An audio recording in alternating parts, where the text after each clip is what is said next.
Wow, Sylvia, so what are we doing? We're doing an extended abdominoplasty. Extended abdominoplasty here at the Cosmetic Surgical Center of Cerrito, right? Look at that. This is just incredible.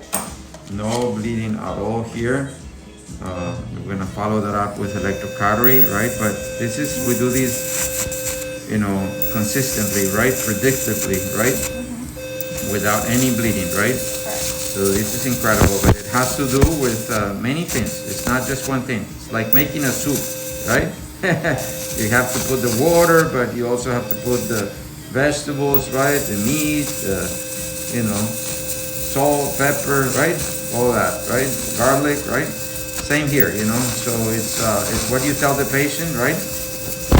Not to take any aspirin-like medications, and what the surgeon does. Thank you. Wow, look at the most gorgeous anatomy. It is beautiful like this because it is bloodless. You cannot see any bleeding here at all. This right here is the abdominal wall fascia.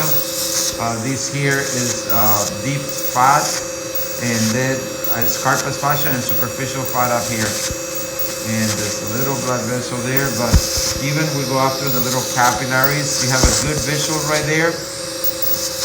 Wendy, you can see everything here? Yes. Beautiful, right? No bleeding at all here. And that's the fire of God. Look at that.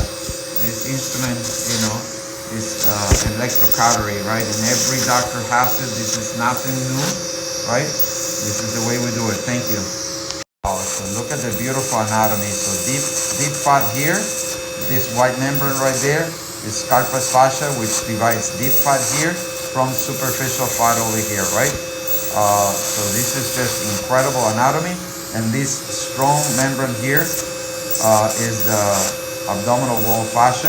This is covering basically the internal organs like the intestines and all that. Thank you. You see this brown line right there? That is the linea alba, and it is a line that usually forms after pregnancy.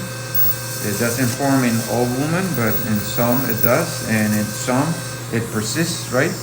And that usually depicts the midline, and it's a deposit of melanin that causes hyperpigmentation. That brown line, right, is from the hormones during pregnancy, but notice that, I don't know if you're doing a close-up here, but notice the complete absence of bleeding when we do this. It's just incredible. But I have a different technique for sure. And so this technique has many advantages, of course, to the patient, right? Because you can imagine, operate without bleeding. People don't even believe it, but you better believe it because it is real and it is consistent. This is not the first patient, right? Pretty much every patient that we do is like this. Look how beautiful her belly button is. We're gonna go around the belly button right there, and on the other side as well, right? And then, of course, where this instrument burns, it's an electrocoagulator. This is an instrument that every surgeon knows about for many years. And so it's not really the instrument, although the instrument definitely helps, right?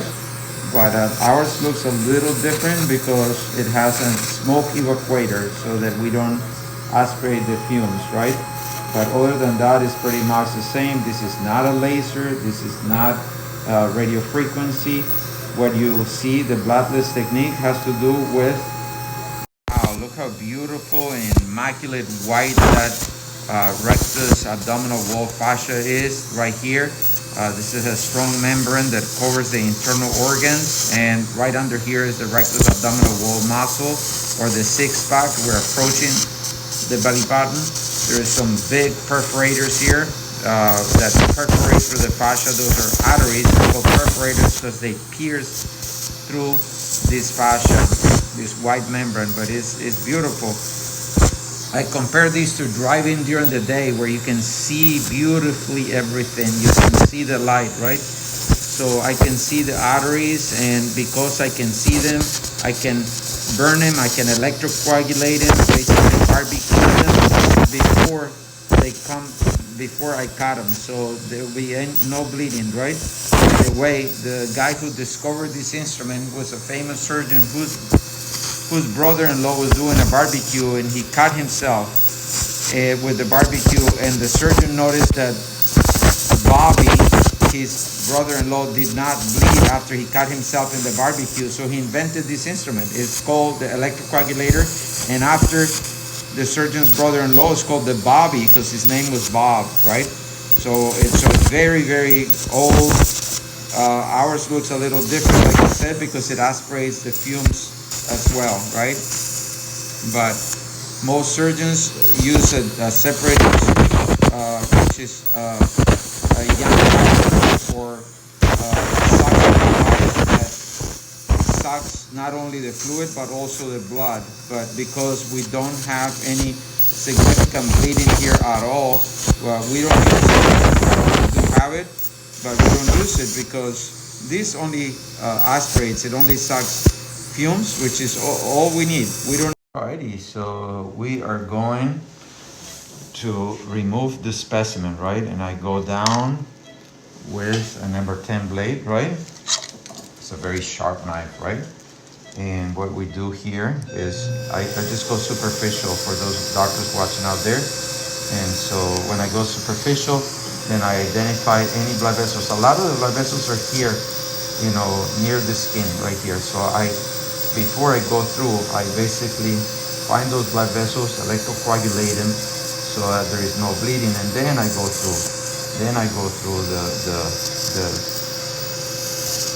So if you would like to have a procedure like this, please give us a call. So normally, you know, when I learned how to do this procedure, I would get some big scissors, right?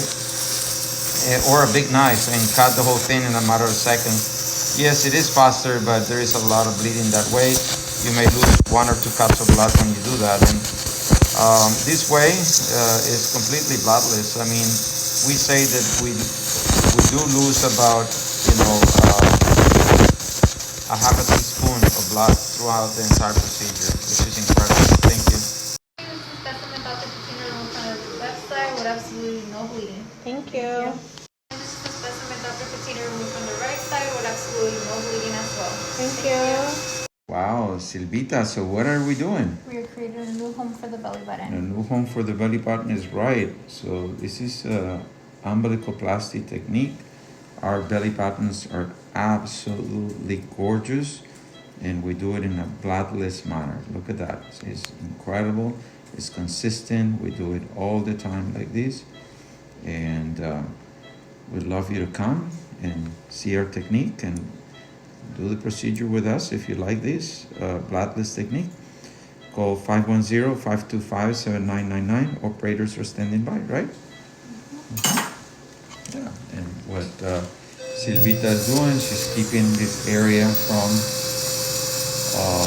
burning. So I'm gonna keep a little rim of that dermis, that white membrane there, so that we don't burn the surrounding skin, right? Because this instrument can burn, right? Obviously, you've seen that already. So I'm basically going down and going to find my finger there, and this is probably the favorite part of my surgery, when my finger comes out there. Yeah, thank you. Wow, so these are the drains, and this is the rectus plication above and below the belly button. Look at the belly button, looks like a little mushroom. And we did a double plication for those doctors watching out there. All proline, the deep suture is figure 8, and the more superficial layer is a continuous running suture. And we're gonna trim the edge of the belly button that has been burned, and we're gonna pull it out through new skin over here. See, we're gonna make the same shape here as here. Thank you. Wow, so we are done. Extended abdominoplasty on this lady. No liposuction whatsoever yet. She looks very athletic. Look at that beautiful belly button sinking in nicely, and the suture line is just gorgeous. Of course, we can do liposuction 6 months later and give her the high definition look with the, you know, marked abdominal lines and everything. But it looks very good right now, and I'm sure she's going to be very happy. Thank you.